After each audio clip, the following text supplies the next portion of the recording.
And it's quite a story. The Islamic religion is huge today, and it has some very fascinating features. It's a very exclusive religion. Nobody from the outside is allowed in.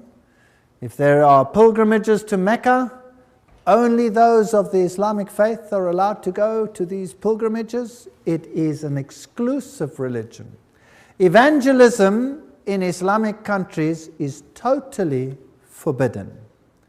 This religion has full control of the entire territory which it controls. Now, who and what is Islam? Millions of people make the pilgrimages to Mecca, where they worship at the shrine of Muhammad. What a privilege it is for them to make the pilgrimage. There's another religion which also propagates pilgrimages, and that is Catholicism. So you have pilgrimages to Lourdes and the Marian sites and to Fatima. Pilgrimage is a symbol of the great pagan religions of the past as well. Now, who was Muhammad? Muhammad Mustafa was born in 570 AD and he died in 632 AD. He fled to Medina in 622 AD after Khadija's death. Now, who was Khadija? Muhammad married Khadija when he was 25 and she was 40 years old. Her cousin Varakwa was a Roman Catholic, and she came from a Roman Catholic convent. So we could say she was a Roman Catholic nun. She was super rich. She lived in a convent, and she had the whole of the economy basically in her hand, and she employed this young man, Muhammad, whom she then also married. Muhammad marched on Mecca in 630 AD, 2 years before he died and 4 years before Omar became Caliph. And the Quran was compiled in 650 AD. And Muhammad, who couldn't write himself, had a scribe to write down what he saw and what he heard. And the Quran is different, apparently, from all other religious writings because it was a directly dictated book. So it is not just transcribed by a prophet, so they teach, but it is the very word of God, and therefore it must always remain in its original Arabic language. That is what is taught in the Islamic religion. The symbol of Islam is the sickle moon and the star. The star within the sickle moon. Now, where does this symbol come from? And who is Allah? Well, let's go to some interesting quotes, also from encyclopedias of religion and etc. Allah, he was the moon god who married the sun goddess. Together they produced 3 goddesses who were called the daughters of Allah. These 3 goddesses were called Allat, Al-Uzza, and Manat. The Encyclopedia of Religion mentions that Allah is a pre-Islamic name corresponding to the Babylonian Bel. Fascinating. So this is an ancient pagan religion, and Bel or Baal is the deity. We read in Morals and Dogma, page 451, the Arabian word Aldebaran means the foremost or leading star, and it could only have been so named when it did precede or lead all others. The year then opened with the sun in Taurus and the multitude of ancient sculptures both in Assyria and Egypt, wherein the bull appears with lunette or crescent horns, and the disk of the sun between them, are direct allusions to important festivals of the first new moon of the year, and there was everywhere an annual celebration of the festival of the first new moon when the year opened with Sol, the sun, and Luna, the moon, in Taurus, and the symbol of Taurus is that one over there. The crescent and disk combined always represent the conjunctive sun and moon. That means basically the male-female deity. Adoration of the celested cow, Mehet Veret, there's the all-seeing eye, the eye of Osiris. Here are the horns, there is the disk in the horns, and it also represented the plunging of the sun god into the womb of the mother to be born by Isis. So the horns are also a representation of the moon, the sickle moon. So in later religions, or from Babylon itself, Assyrian style, there you have the half moon with a solar disk in it.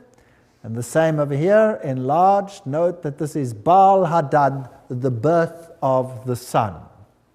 If we go to Mesopotamia, we'll find the old symbol of Baal and Bel was exactly the same, the half moon and the star in it, representing the birth of the sun. Isis and Osiris, the male-female aspect. So this would be Ashtoreth and Tammuz, or Isis and Horus, the male-female. The same you find in Egyptian, as we have already discussed it. This is Baal worship. This is Lucifer worship in his male-female form. Now, the papacy has exactly the same thing, because the Pope is today the representative of the Babylonian religion. So when he says the Mass, he has a round wafer disc, its roundness coming as a symbol of Baal. And after a Mass, it is placed in a monstrance, which is a half moon. So then you have the birth of the sun, and you have it symbolized in this form. Here's another monstrance in which the host is placed, representing the birth of the sun. So Catholicism uses the symbol of the half moon with the sun or the star in it. Here's a Roman Catholic church in Germany, and it has this interesting clock on it, which I photographed. There's the moon, and there is the star. And this particular star here has 8 points. And as this clock moves round, of course, every time the long arm and the short arm intercalate, you have the birth of the sun god. Baal Hadad, Baal Hadad, Baal Hadad, every now and then, every hour of the day. Very interesting. So the symbol of Catholicism is the moon and the star, hidden, of course, in many other symbols as well. Now, this ancient religion existed before Islam, and the initiates of this religion, as we saw in Morals and Dogma, were the insiders, like Origen, for example, and the Bishop of Alexandria. These were the initiates who harbored the ancient religion, and they were Christian, so-called, but of course they were not Christian. They just propagated that for the Goyim, Catholicism. True Christianity, they fought tooth and nail and tried to eradicate, and they tried to eradicate the Word of God, as we saw, by changing it.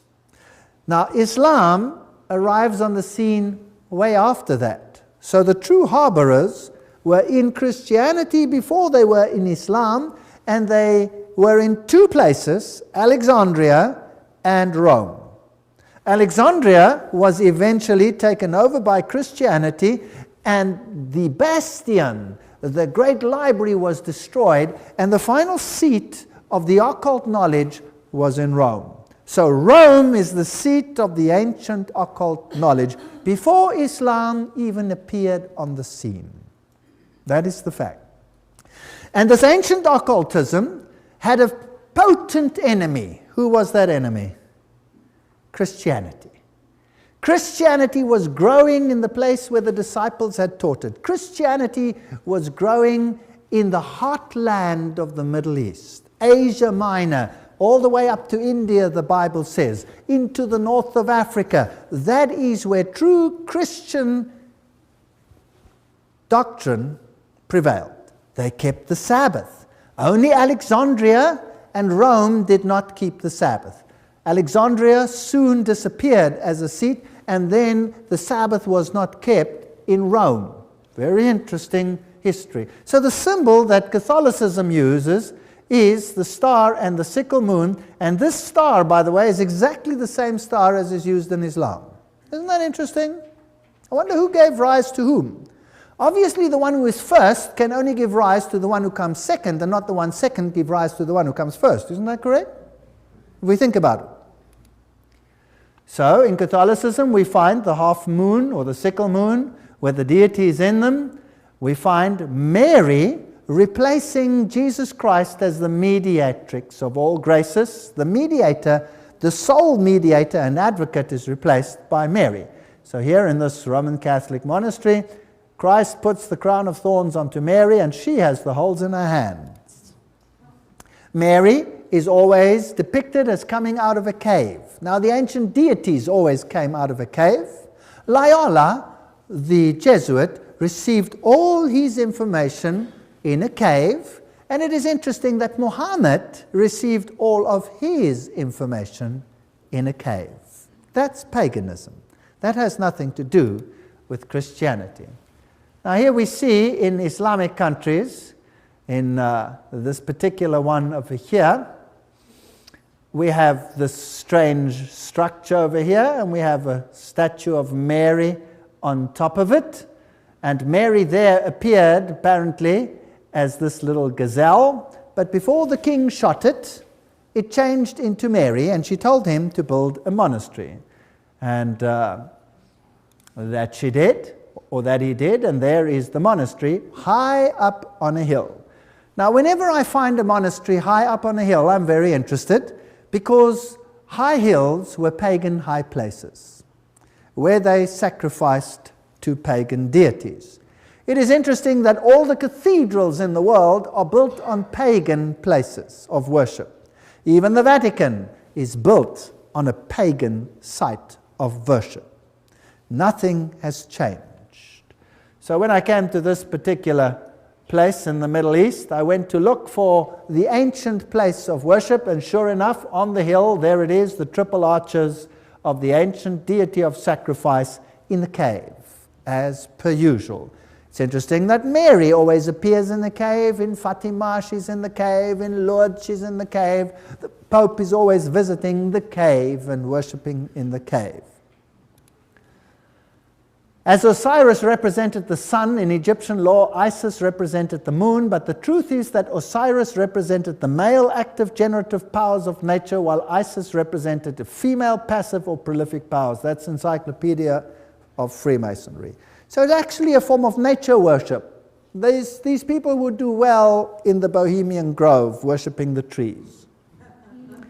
The Templar revelation identifies Isis as the Black Madonna on no less authority than a former head of the Priory of Zion. The Black Madonna cult is century to the Priory of Zion. To them, at least, there is no doubt about the significance of the Black Madonna. You see, Osiris was both black and he was white. And he's worshipped as black and he is worshipped as white. Mary is worshipped as a Black Madonna and as a white Madonna. So we have all these interesting nuances. The Hittites used the symbol of the half moon and the solar deity. This symbol today, of course, is used by none other than the United Nations. Well, let us travel to an Islamic country today. Here is a Catholic cathedral in Amman. And I'm photographing this Catholic cathedral standing at the mosque. So I'm standing on the ground of the mosque and I'm photographing the Catholic cathedral right opposite. Now, it's interesting how Catholicism and Islam stand side by side in all the Islamic countries. And every time, I'm so surprised to see the cathedral and the mosque next to each other. You see, if you know the inside religion, behind the scenes, they're actually the same. So if I look at the symbolism on the outside of the Catholic cathedral, I have the symbol of the sun, because it was the symbol of the sun worship. And the cross, of course, the symbol also of the sun god. And there is the symbol of the sun. If I go across the street, and there is the great Abdullah Mosque, one of the finest, built by King Abdullah. On the gates, you have the symbols of the sun. Same symbolism, same religion. On top, of course, now, here you have the moon, the sickle moon, which the Catholic Church had on the clock. It was a symbol of Baal, or Baal. Inside this mosque, there are, of course, no pews, because in Islam, you bow down and kneel on the floor, on the carpet. And if you look up at the tremendous dome, you have again the great solar blazes in this wonderful building. Islamic dress, well, you can look at old-fashioned Catholic nuns and you will find that the dress is identical. Catholic nuns wear the same dress as Islamic women of Orthodox faith. This is the great mosque in Damascus. Fascinatingly, inside the mosque, right inside, is the shrine, and there is a Muslim man praying at this shrine. Now, who's he praying to? Is it to Allah there? No. He's worshipping a relic of the dead, because this is the shrine of none other than John the Baptist.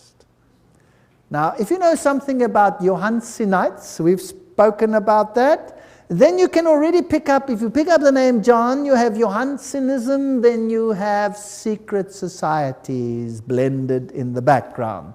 And they claim that this place has the head of John the Baptist. So an Islamic shrine in Damascus, this is, by the way, the oldest mosque, the most illustrious in that country, has this head. Fortunately, the Roman Catholic Church has a shrine with the arm of John the Baptist. I always say, if they carry on, they might be able to put him together again. I don't know. So it is the same form behind the scenes. Inside the mosque, the women are not that important. They are relegated to the side. The men get the central positions. They are praying there with beads. In Catholicism, you pray with beads. You pray with rosaries. Now, which other religion has the priesthood just for men? The Roman Catholic Church is exactly the same, and here you have the same position in the Islamic world. The Islamic all-seeing eye, this is a very prominent structure that is used in all of Islam, and you will not find a taxi cab anywhere in the Islamic countries that will not have the all-seeing eye there as a protection. Of course, it's used in Catholicism as well, and it's on the US dollar and all these interesting places.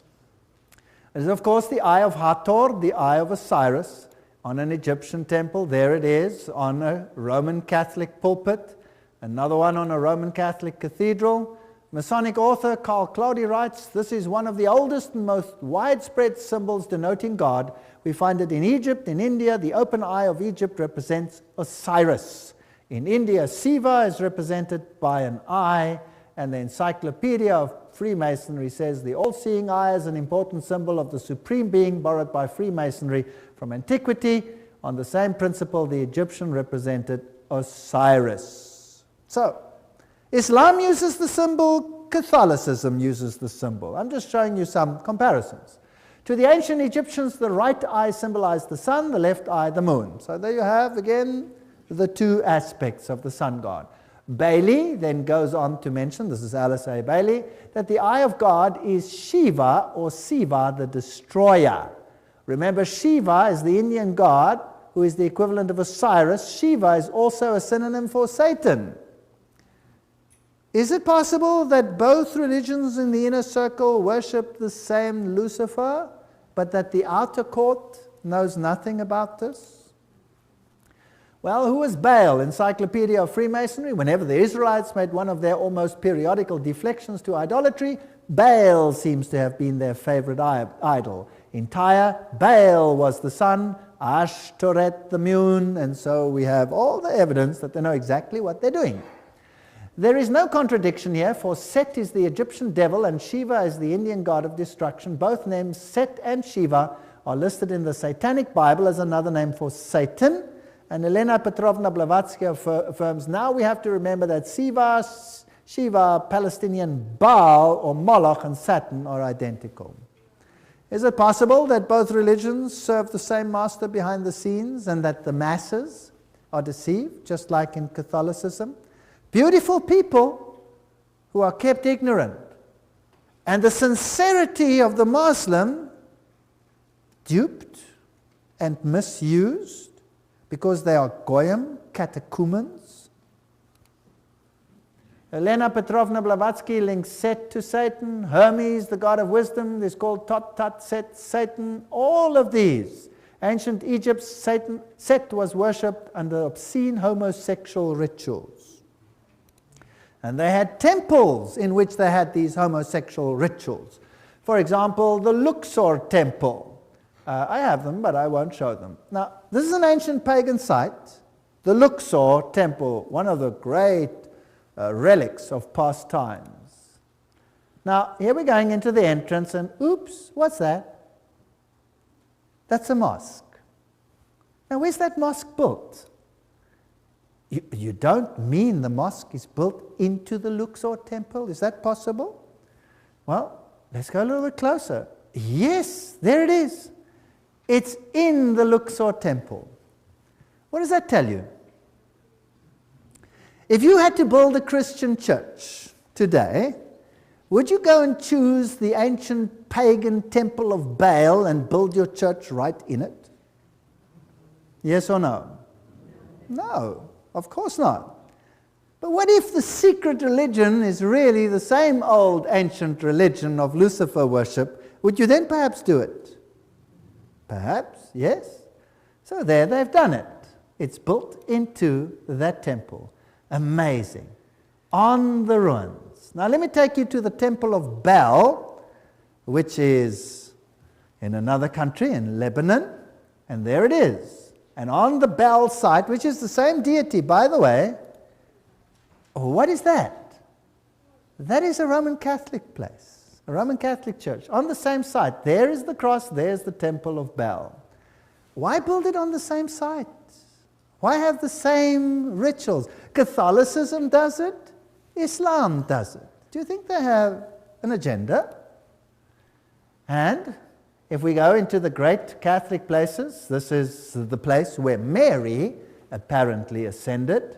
Here is the great cathedral in Jerusalem. On the floor you have the solar circle with all the signs of the zodiac, which, by the way, God forbids. God forbids. And this is the place where Mary lay, and then she ascended, of course, to heaven. She didn't stay dead there. On the floor you have the pagan symbols. You have all of these interesting mitzotoms and what have yous, and the pentagrams, upside down pentagrams, all symbols of Lucifer. And then in the paintings, this interesting star. This is actually two squares, one inside the other, and that is how the pagan deities were represented very often, either as triangles, one within the other, or as squares, one within the other. And the squares, one within the other, were often used for Isis and Osiris. There you see it in the Roman Catholic Church, dedicated to Mary. Also on the floor of that Roman Catholic cathedral, you have the boat, you have the waves, the water, you have the P and the X. Remember that Morals and Dogma told us that that was the staff of Osiris.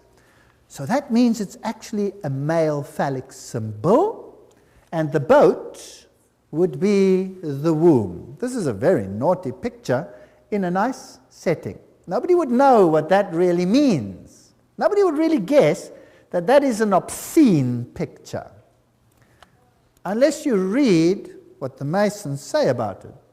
Now, isn't it interesting that the ship with its mast in the half moon was also the same depiction? So here is a Roman Catholic cathedral built like a Phoenician ship. Now, what has a Phoenician ship got to do with Roman Catholicism? Unless, of course, it is the womb. Now, let's ask Albert Pike to explain this to us. Albert Pike writes that Isis and Osiris, the active and passive principles of the universe, were commonly symbolized by the generative parts of man and woman. The Indian lignam was the union of both, as were the boat and mast, and the point within the circle, all of which express the same philosophical idea of the union of the two great causes of nature, blah, blah, blah, blah. So, we're still on track here. We find this in the Roman Catholic Church. Inside this Knights Temple, we've been there before, but I want to show you something else. Remember last time I showed you the double-headed eagle? But I'm now going to point your attention to the floor. Oops, what is that? That's an 8-pointed star. Now, who does the star represent? Well, there's the Star of Islam. Isn't that interesting? The two are identical. There's the Star of Islam in various forms. So we find the star in Islam, we find it in the Catholic cathedrals, we find it especially dedicated to Mary, and we find it in the Islamic world. Now, how does the star come into existence? It's simply a square within a square, and there you have it. If you want to have the Star of David, you just take the triangle within the triangle, and you have it. There you go. It's a sex symbol. It's occult. It's very occult, in fact. So now, here's an interesting story of a man who claims to have been a Jesuit. His name is Alberto Rivera. And he claimed that Cardinal Bea, the Jesuit general, personally instructed him on the origin of Islam. According to Rivera now, the Roman Catholic Church started Islam on purpose to take the Arabs under their control and to secure Jerusalem. Fascinating. This is, of course, highly ridiculed in the literature. Nothing like that ever happened. But let me digress and speculate a little bit. Who was first, Catholicism or Islam? Catholicism was first. And Catholicism had a major problem.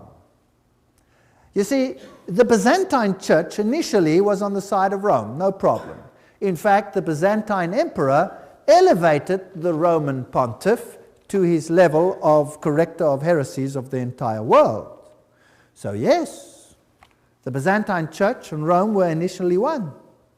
Only after about 1,000 years did a split come between the Orthodox and the Catholic Church, when the Orthodox Patriarch refused to accept and acknowledge the supremacy of the Bishop of Rome. And then war broke out between these two groups and has been waging since after the Russian Revolution. Now the Orthodox Church is saying, I'm sorry, I'm sorry. So that's been resolved. But in the first few hundred years of Catholicism's rule, what was the main problem of Catholicism? Who was the problem?